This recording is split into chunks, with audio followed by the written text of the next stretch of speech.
صرف media worker ہی نہیں، reporter ہی نہیں، صحافی ہی نہیں، بلکہ اس قوم کے ماتھے کا جھومر ہے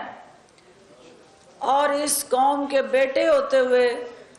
اس دھرتی کا قرض ادا کرنے میں مصروف عمل ہے۔ میں اس وبا کے ساتھ جڑا جو چیلنج ہے وہ بھی آپ کے سامنے رکھنا چاہتی ہوں، کیونکہ آپ کو پتہ ہے کہ دنیا بھر میں وہ اقوام جن کا ہیلتھ سٹرکچر بہت مضبوط تھا، ویری ویل ڈیفائنڈ تھا، ویری ویل پلانڈ تھا، ریسرچ اورینٹیشن ان کی اپ ٹو دی مارک تھی، اور جدید ترین لیبارٹری سے مزین وہ شعبہ طب جو تھے وہ اس وبا کے سامنے زمین بوس ہو چکے ہیں، اور دنیا کی جدید ترین ڈیجیٹل ٹیکنالوجی کے ساتھ جڑا پورے کا پورا گلوب جو ہے وہ لڑکھڑا چکا ہے، اور کرونا سے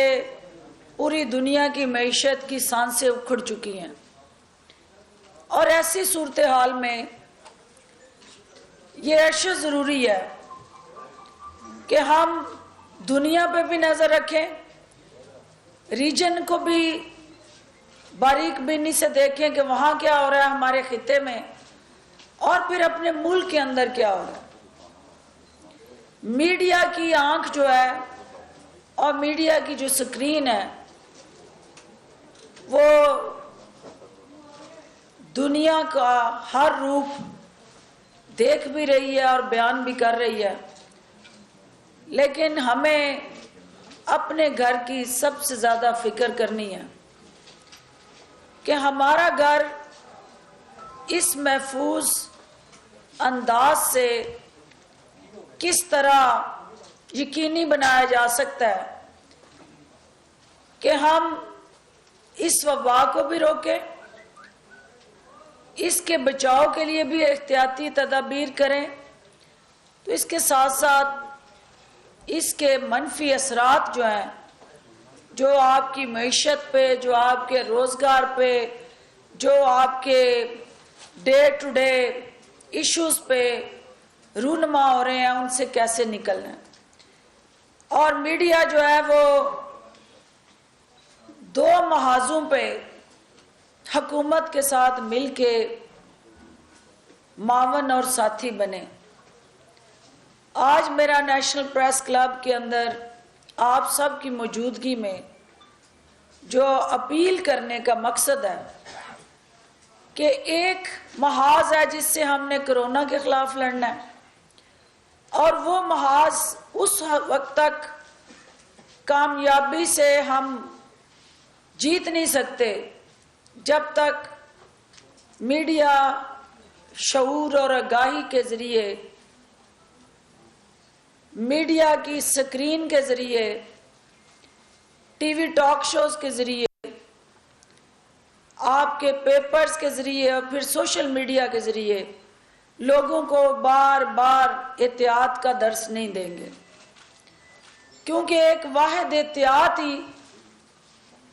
اس وبا کے خلاف مؤثر ہتھیار ہے۔ اور اس بیماری سے، اس وبا سے، اس دشمن سے جو سب سے پہلے چیلنجز جو آنکھوں میں آنکھیں ڈال کے کر رہا ہے وہ ڈاکٹرز اور پیرامیڈکس ہیں۔ آپ نے دنیا بھر کے آپ دیکھ رہے ہیں کہ جہاں ڈاکٹرز، پیرامیڈکس، نرسز جو کرونا کے خلاف جہاد کر رہے ہیں ان کو اپریسیشن ملتی ہے، ان کو اونرشپ ملتی ہے، ان کو معاشرہ جو ہے وہ ہیرو کے طور پہ کریڈٹ دیتا ہے۔ میڈیا میں ہمیں ان ہیروز کو زیادہ سے زیادہ اجاگر کرنا ہے اور ان کی خدمات کو خراج تحسین پیش کرنا ہے، جو موت کے محاذ پہ ہر وقت موت کو شکست دینے میں مصروف عمل ہیں. دوسرا محاذ جو بے روزگاری کا، غربت اور افلاس کے ساتھ جڑا مالی مشکلات کا، اس میں آصف بھٹی صاحب نے بالکل ٹھیک کہا، نواز رضا نے بھی اس کی طرف نشاندہی کی کہ یہ پہلے سے جو مشکلات کا شکار ہمارا طبقہ تھا، صحافی برادری، وہ کرونا کی وبا کے باعث اور زیادہ مشکلات میں جکڑا گیا، اور اس کو سپیس دینے کے لیے، اس مشکل سے نکالنے کے لیے حکومتی سطح پہ جہاں باقی شعبوں کے لیے بیل آؤٹ پیکج متعارف کرائے جا رہے ہیں، وہاں میڈیا ورکر کے لیے بھی ہماری کنسلٹیشن جاری ہے. اور آج بھی جو کمیٹی پرائم منسٹر نے بنائی ہے، اس کی میٹنگ 3 بجے سے جاری ہے. مجھے اس میٹنگ میں پہنچنا ہے، لیکن چونکہ یہ بھی آپ کی ذمہ داری ہے اور آپ کی آواز اس کمیٹی تک پہنچانا اور وہاں آپ کے حقوق کے لیے لڑنا، یہ میری ذمہ داری ہے اور آئینی اور قانونی فرض بھی ہے، کیونکہ یہ میرا پورٹ فولیو اس بات کا تقاضا کرتا ہے کہ جہاں میں آپ سے یہ توقع کروں کہ آپ لوگوں تک صحیح انفارمیشن پہنچائیں. مشیر اطلاعات و نشریات فردوس عاشق اقوان اسلام آباد میں پریس کانفرنس کر رہی ہیں، جس کا کچھ حصہ آپ نے اپنی ٹیلی ویژن اسکرین پر ملاحظہ کیا.